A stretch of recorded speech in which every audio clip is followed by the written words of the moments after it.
The lifetime guarantee for us is important.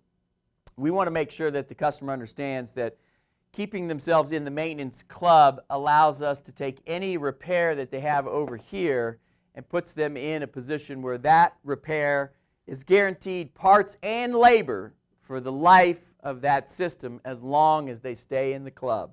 Now, if they drop out of the club, then all those warranties die off in the sense that there's no more lifetime guarantee. It's just the standard warranty for the part. If you're a great technician, you aren't just great at your technical work, you're great at mindset, and you are great at customer experience, and you are great at communicating a value proposition.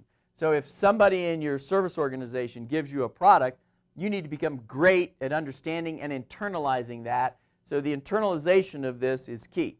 Remember that criticism and constructive criticism is a form of love, it's a form of getting better, it's a form of improvement. You've got to build an environment where each one of the technicians in this room understand that they have to be good at understanding the product, but they also have to be good at understanding the customer, and you've got to connect those two dots.